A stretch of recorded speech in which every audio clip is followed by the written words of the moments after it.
اب اللہ نے ان دونوں سے پوچھا کہ ذرا مجھے بتاؤ کہ یہ جو تم نے ساری حقیقت مجھے بتائی اس کی حقیقت کیا ہے؟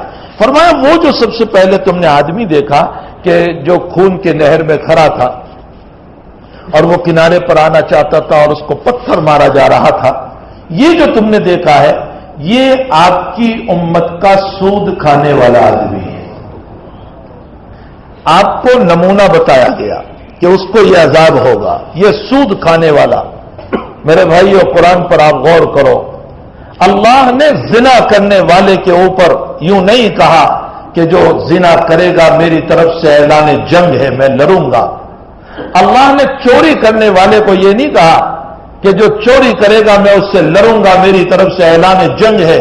ارے چھوڑو زنا اور چوری کو، اللہ نے کافر کو بھی یہ نہیں کہا کہ جس نے کفر کیا میں اس سے لڑوں گا، یہ تو فرمایا کہ ان اللہ لا یغفر ان یشرک بہ ویغفر ما دون ذلک لمن یشاء، میں کفر اور شرک کو دنیا میں معاف نہیں کرتا، کفر اور شرک معاف نہیں جب تک کہ توبہ نہ کرے، یہ تو فرمایا۔ لیکن یہ نہیں کہا کہ جو کفر کرے گا میں دنیا میں اس سے لڑوں گا، نہیں۔ اگر یہ کہا کہ میں لڑوں گا تو کس سے نبی اللہ نے فرمایا سود کھانے والے سے میں لڑوں گا۔ قرآن کریم کے اندر اللہ نے فرمایا سود کھانے والے سے میں لڑوں گا۔ کیوں سود کھانے والے سے متعلق اتنی سخت بات فرمائی؟ وجہ اس کی یہ ہے کہ سود کھانے والا لوگوں کے چولہے کو بجھا کر اپنا چولہا آباد کرتا ہے۔ سود کھانے والے کے چمکتے ہوئے کپڑے یہ غریبوں کے مٹے ہوئے کپڑوں سے آباد ہوتے ہیں۔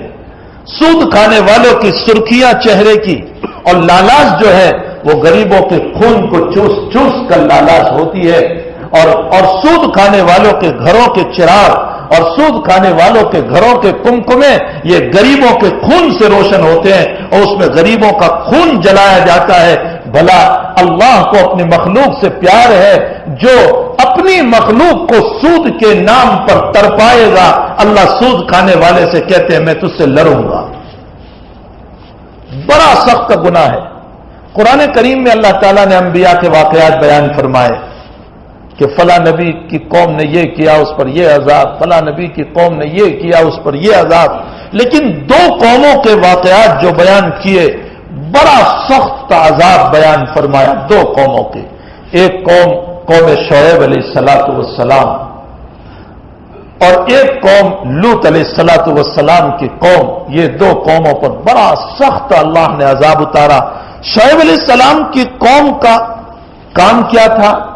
اس زمانے میں جو سود کھانے والے ہیں ان کا کام بھی یہی تھا، وہ بڑی مارکیٹنگ کرنے والے تھے، ان کی بڑی بازاریں تھیں، ان کی منڈیاں تھیں، ان کے بڑے کاروبار تھے۔